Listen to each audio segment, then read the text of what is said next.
I feel like as a young person in Turks and Caicos, you can't afford to live. You can't afford to live. Like, you cannot afford to live. Um, you can't afford the cars. You can't afford the apartments. You can't afford groceries. You can't afford a lot of things. Welcome to Push Your Peas podcast, the number one podcast in the region for living a progressive and happier life. On this episode, we sit down with Raquel Freitas, a bold voice from the Turks and Caicos Islands, now living in the UK. She shares her journey into architecture, the challenges youth face back home, and why financial literacy and political engagement matter more than ever. It's real talk on taking initiative, building skills, and pushing for change, all while staying true to your passion and purpose. Sit back, relax, and let's get ready to push some peas.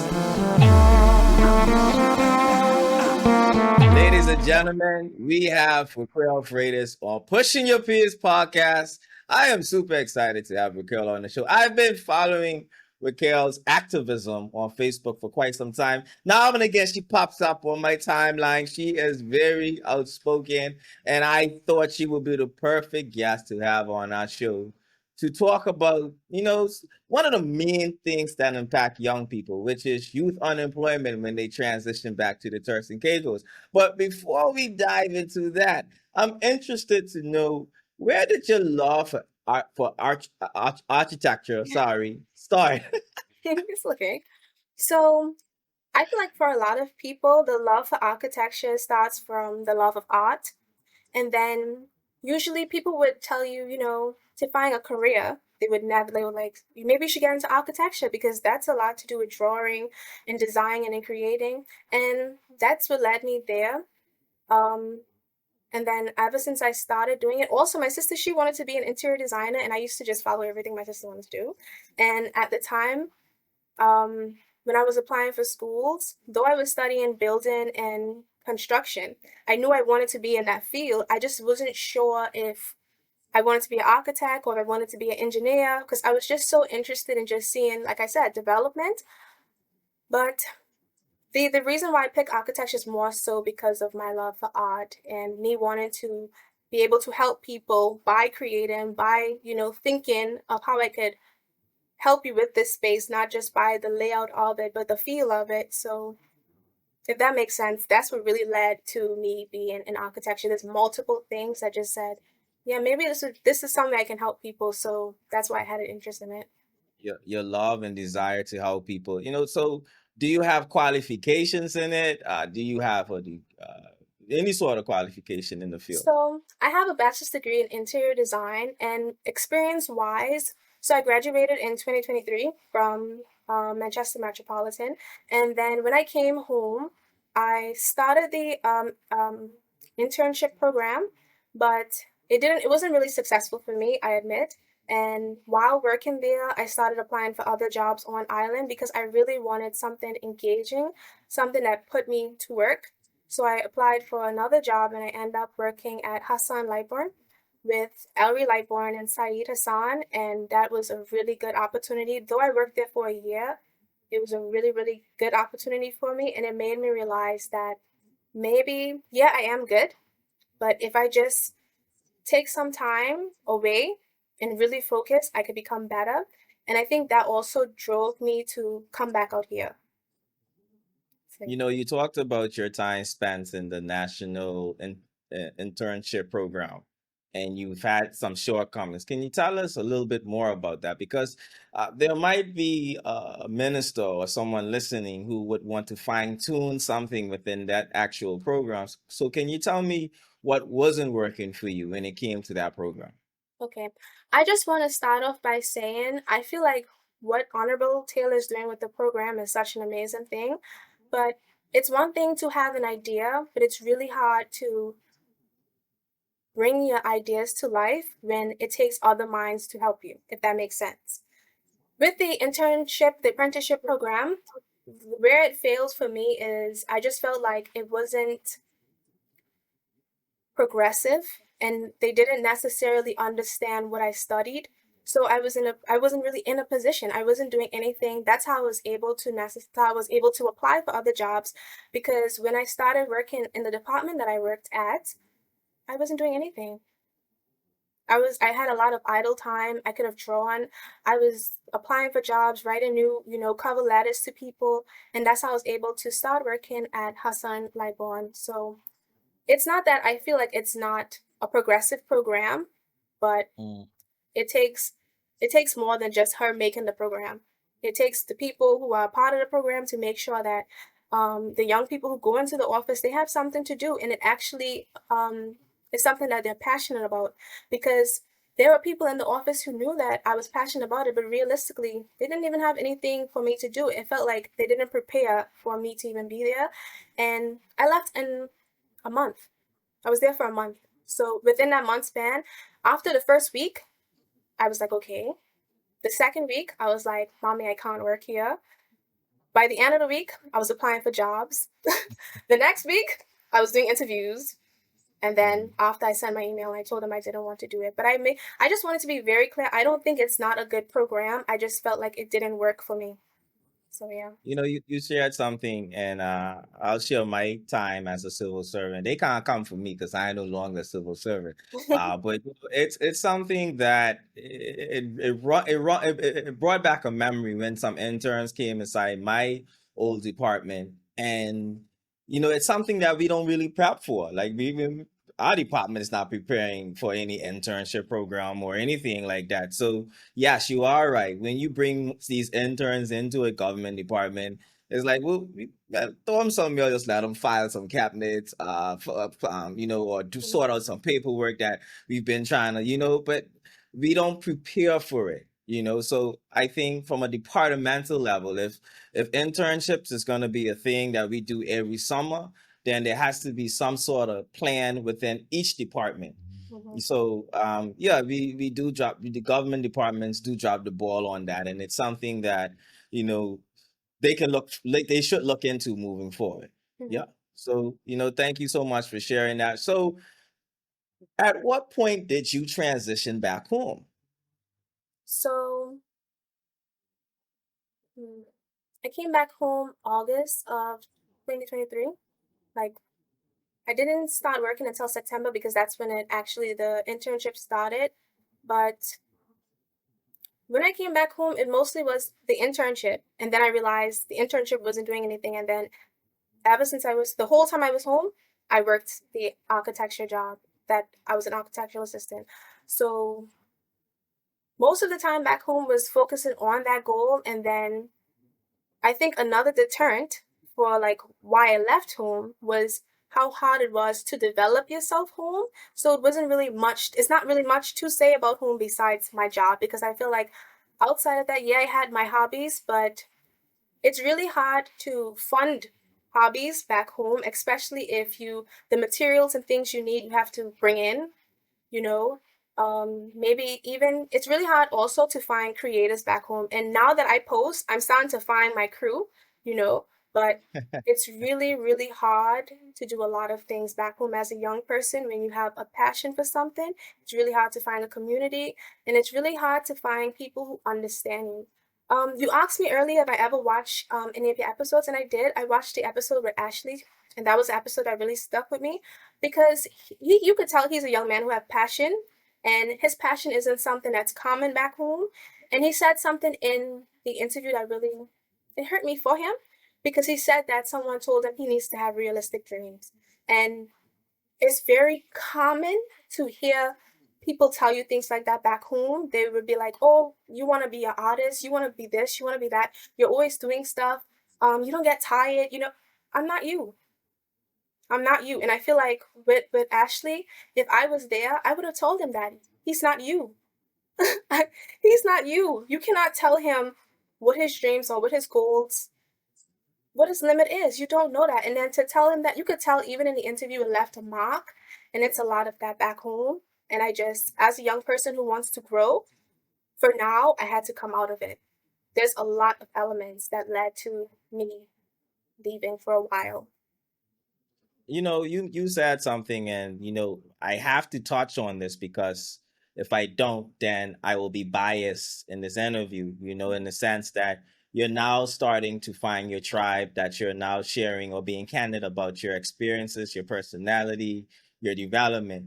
Is it a case where you feel, well, is there a case where you feel like we're rushing the process a bit, and that maybe if I just be patient with the process a bit more and go with it, that eventually something would happen? Or is because sometimes they say that we're the microwave generation. We want things like this instead of taking our times and going through the process. Do you feel like as young people sometimes we are not patient enough for our opportunities? No, Okay. no.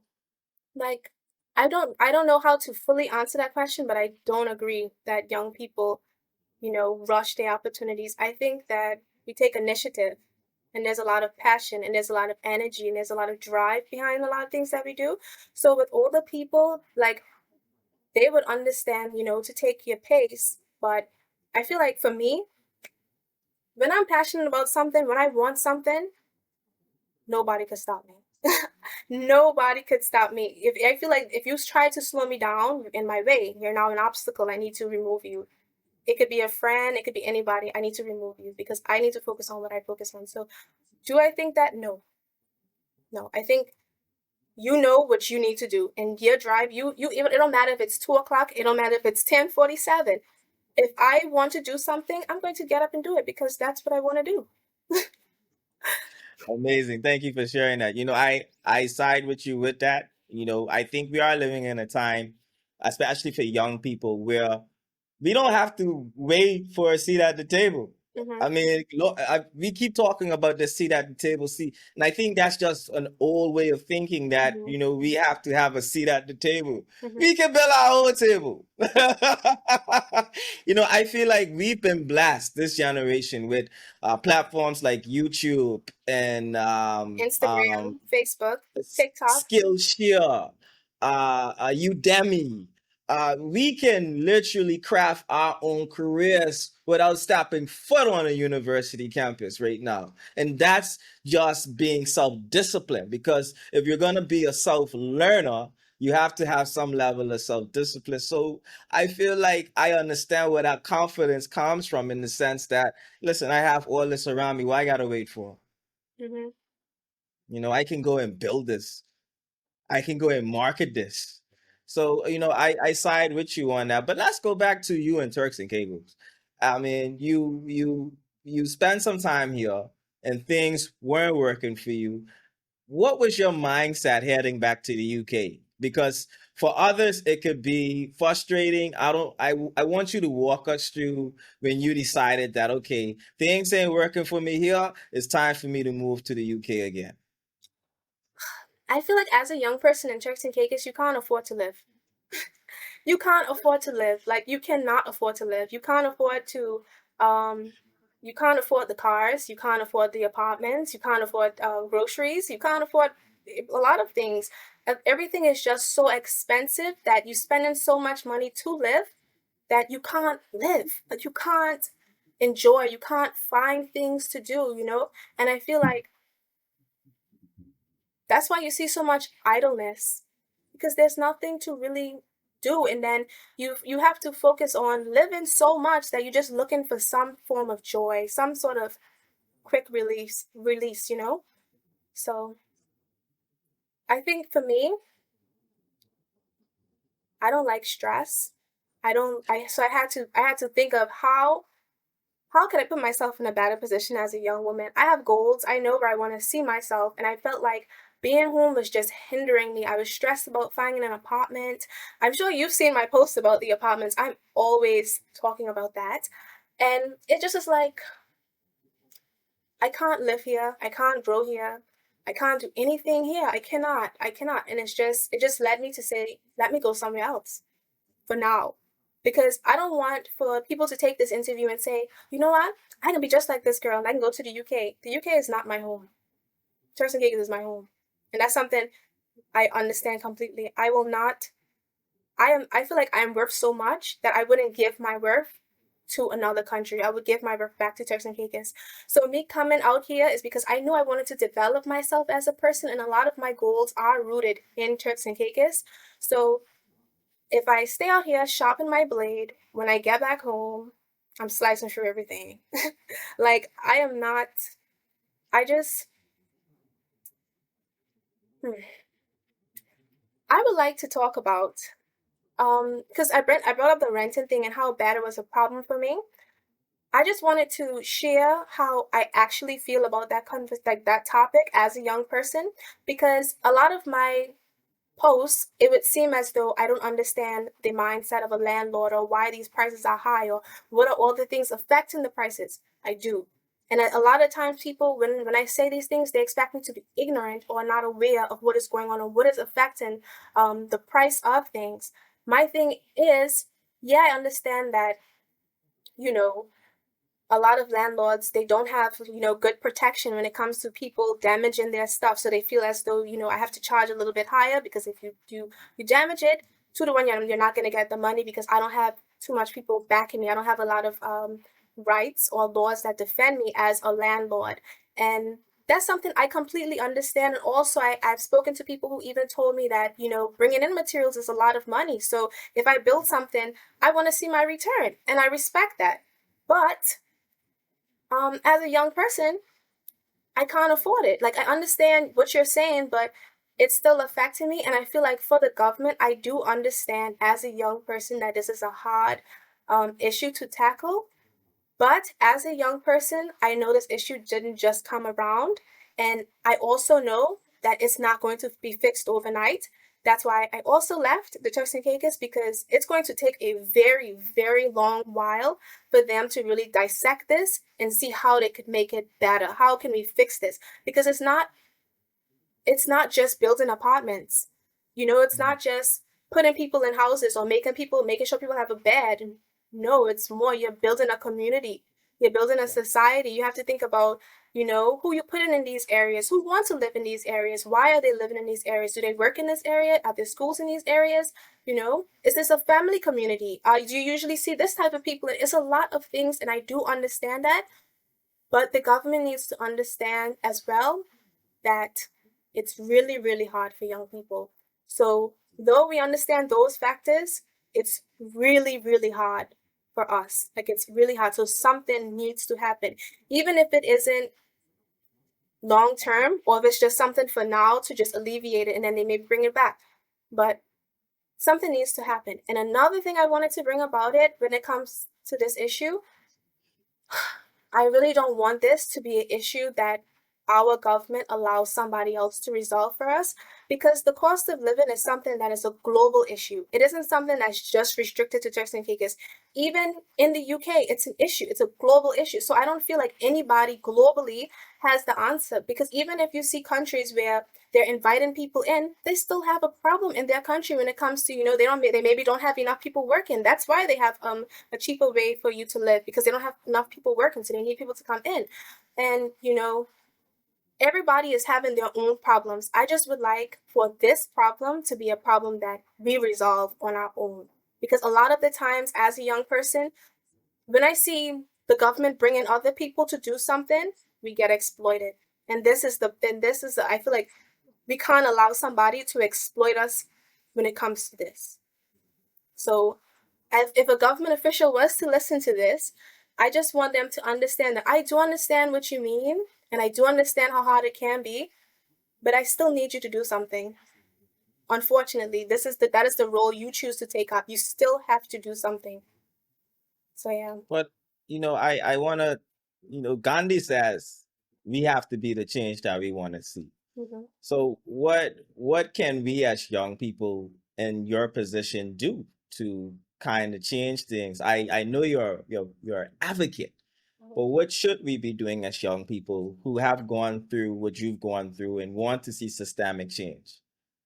I feel like a big element to a lot of when it comes to young people and them not being aware, a lot of young people are not aware of how to manage their finances. Okay, because if you're aware of how to manage your finances, you would understand how bad this apartment issue is. It's a really, and especially when you think about with entry level jobs as a young person, that's the average amount and how much you're going to make. You need to be aware of your finances. You need to be aware of the news. You need to be aware of what the government is putting out. You need to, not everything can be spoon fed and not everything is going to be forwarded to you through WhatsApp. You know, not everything is gossip. You have to go on the internet and go look and go read. There's things for you to find out about the economy. There's things you could Sotheby's, they release financial reports. You know, Invest Turks and Caicos, Invest TCI. I'm not sure if that's how you say it, but they also release reports. I mean, there's a lot of even older people who would sit down and have a discussion with you just to let you know. You can watch the House of Assembly and just listen. You don't even, when you watch the House of Assembly, people want to call you old. I don't care if I'm old. I'm aware. You're not aware. So if you want to call me old, go ahead. Even yesterday, watching the House of Assembly, I don't know if you did like catch on, but when Honorable Connolly was talking, she was preparing us for something. Okay? She said she was preparing us for something financially. And that's why I said, as young people, I think you need to be aware of your finances, because especially for 2025 and 2026, those years, if you're not good at budgeting, if you're not good at budgeting, it's going to be very, very hard for you. It's going to be, because especially being in Turks and Caicos and what's going on in America, what's going on globally. If you don't know how to manage your money, you're going to find yourself in a very difficult situation. And that's why I know I could not live in Turks, because I manage my money. So I know where my money going. I know how to allocate my money, how to save. You know, that's why I was able to come back out there in a year, come back out here in a year, because I saved my money. I knew immediately. I would say by December, so I started working in September. By December, I knew I had to go to the UK. I knew. Yeah. Because, you know, December 2025, the new year started, you're making your resolutions, you're saying, okay, what am I going to do for this year? I couldn't see myself achieving any goals that I wrote down in Turks and Caicos. And I'm not going to lie, when I left, I cried. Because I was like, imagine I got to go somewhere else to be what I want to be here. It just annoyed me. But it is what it is. So I thank you for being, first of all, I was very, very, very candid of you. It's important that these stories are shared because there's so many people that have done what you've done, but we don't get to hear. We don't get to hear them articulated the way that you have. And to talk about financial literacy, oh my goodness, something that we all know should be taught at the most basic level in school, and it's still not being taught. You know, but I'm hearing plans. We always got plans for it, but it never comes into fruition. But I mean, just to talk about because I think the guests that are listening should be aware that, you know, right now there is talks about the U.S. going in a recession. You know, it could happen sooner or later. So this whole financial thing of managing your funds and being financially conscious, I mean, it's now you need to start doing that Today. because the right time is now because we don't know what's gonna happen, and we already feeling it a bit in the Turks and Caicos Islands. You talk to a few of the local businesses, some of the entrepreneurs, they're saying that they're not seeing the same revenues as last season. They have noticed a decline, and so maybe the decline could be that there's more people doing the same business because we do know we do that, or the decline could we can't really pinpoint it because the next thing we don't do here is research. We don't, so we can't pinpoint where these declines are coming from. But one can imagine that it could be the fact that Americans are being a lot more conscious with their spendings when they come on vacation because they too themselves are preparing for the unforeseen recession that's coming. So, Ms. Freitas, I just want to thank you for coming on and sharing that. And you wouldn't be a guest on my show if you didn't get to push your peers. So any word that begins with the letter P that has been transformational to your journey, you now have the opportunity to push your peers.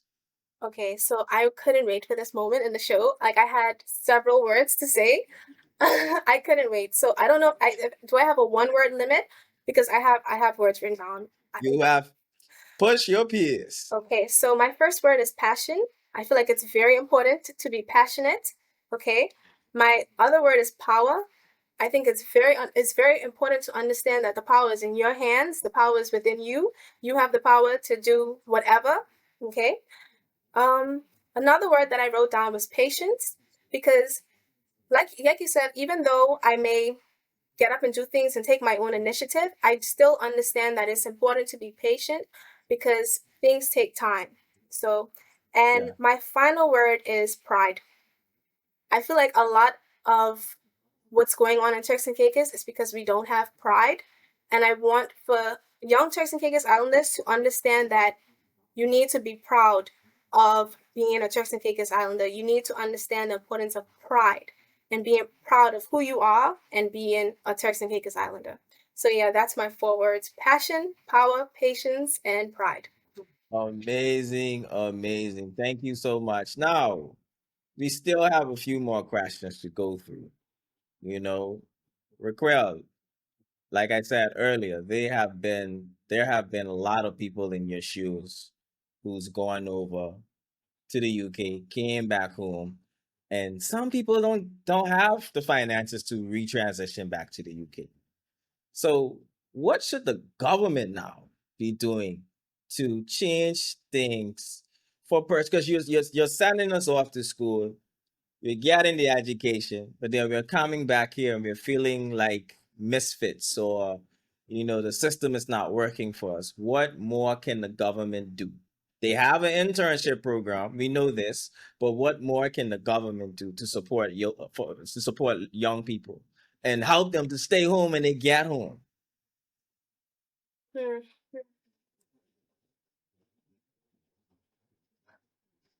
You see, that's a hard question. That's why I'm not too hard on the government, because it is a really hard question. Because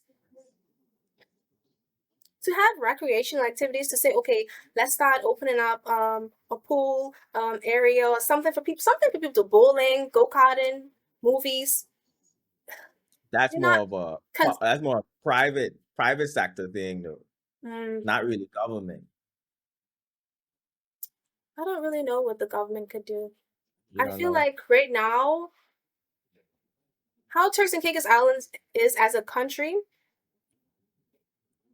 it's So you very. feel like they're doing enough right now? Sorry to cut you short. You feel like the government is doing enough The and thing that is, it's on no, us I now. don't think they're doing enough, but I also don't know what they can do. Got So you. I wouldn't, like, a lot of the times I don't knock the government when you see, people complain about young boys being idle, or, young women not having anything to do. Young people who are creatives, they don't, sometimes it's really hard. And a lot of, like what you said earlier, it takes research. So there's no research on like what is the average activity of a young person back home. What do they look? Nobody has ever asked me this question. Even nobody has ever asked me this question before. So I don't really know what the government can do. I feel like the government needs to get to know young people, get to know me, and then you would know how to help me. Okay, because I'm young. I can't give the answers because, and realistically, I can admit I can't give the answers. I don't have enough experience. So I don't know how they would be able to put more things for us to do, because a lot of the things that I see that are getting done for young people, it's being done by older people who grew up in the community and it wasn't done for them. So they say, let me do it for somebody else since it wasn't done for me. So I think maybe the government could encourage or fund or help people like that who are already trying to create avenues for young people, for them to be able to be exposed to the world. And when I say this, when I bring this up, I'm talking about people like Wellington, who have that whole thing of, getting young people to join his crew and helping them to get exposure and understand what it takes to run a business. And I think he's doing up to 10 people, 10 creatives. Or Yeah.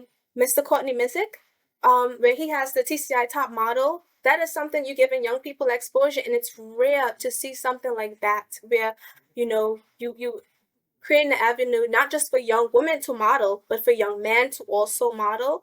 So I think if the government wants to be able to help young people. When you see people helping young people, help those people, if that makes Right. sense. So Right. yeah. It's like when you see the private sector is doing things, slam some resources behind them so that wherever programs they got going on is sustainable. Because as a government, you can't be everywhere. Mm-hmm. So if you have Miss Freitas launching a girls empowerment program, slam some resources behind it. That's what I'm getting from what you're saying. Mm-hmm. That's what I mean.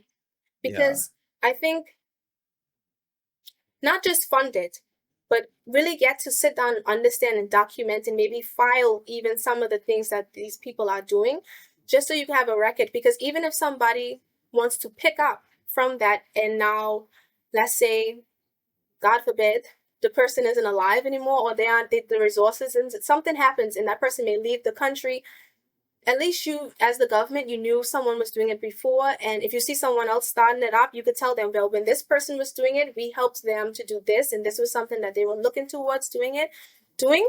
So I think they need to be a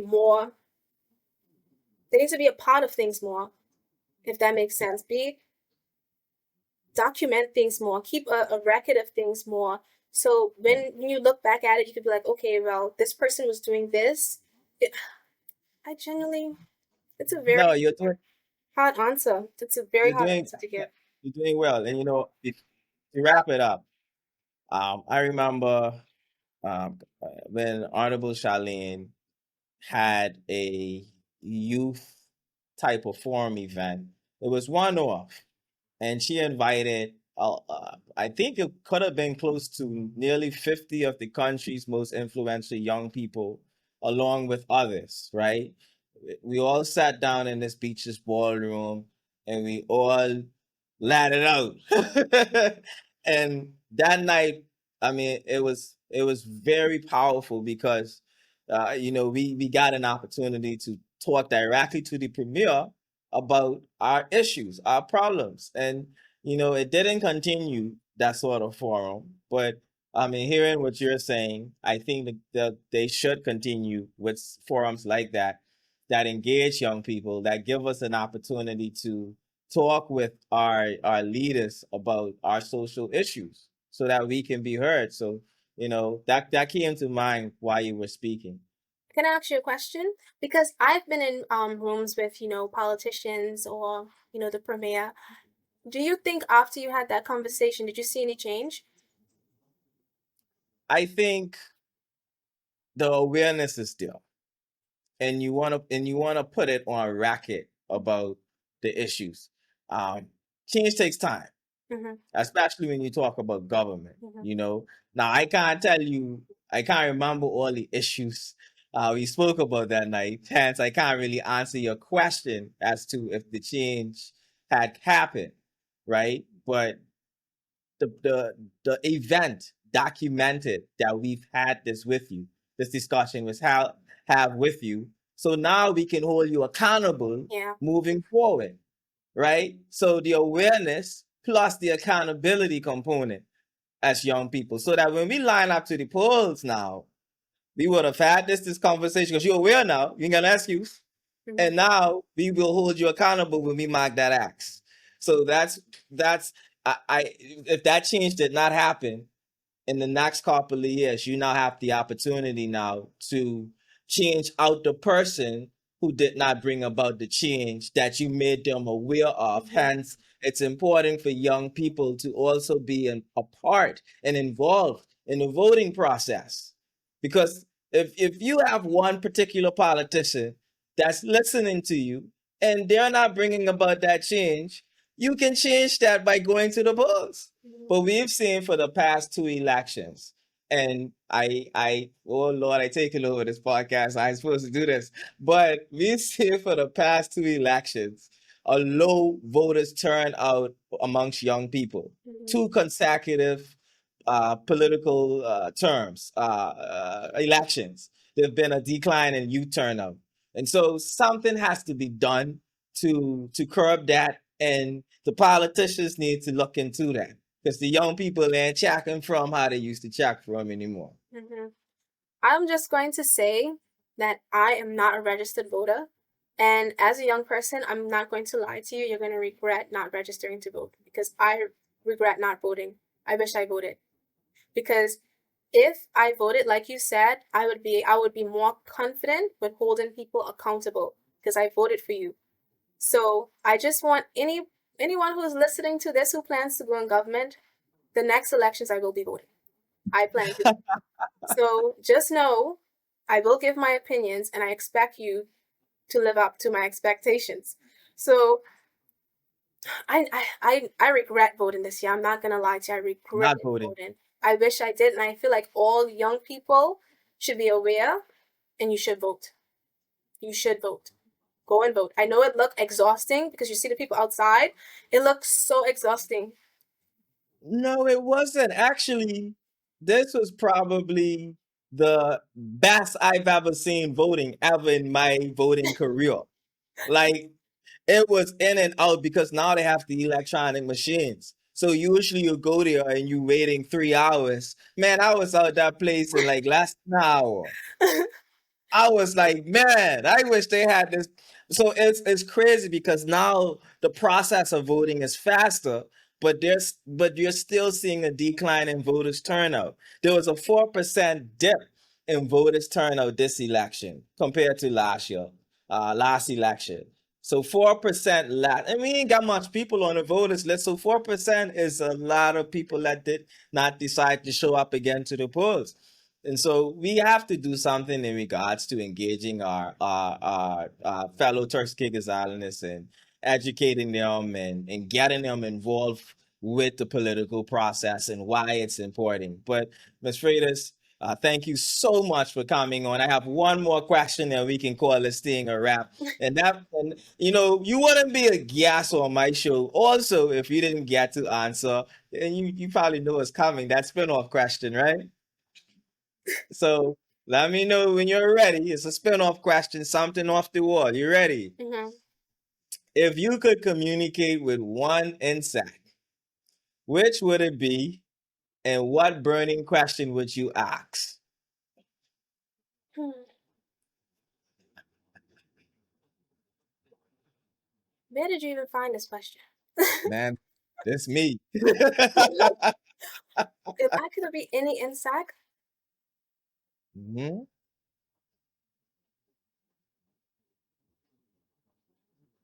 oh my gosh, that could have been. If you could communicate with any insect, Mhm. what would it be, and what would the question be? Like I'm actually lost for words. I don't. It's not. It's like I'm even looking for insects to be like. That's not even an interesting insect. Like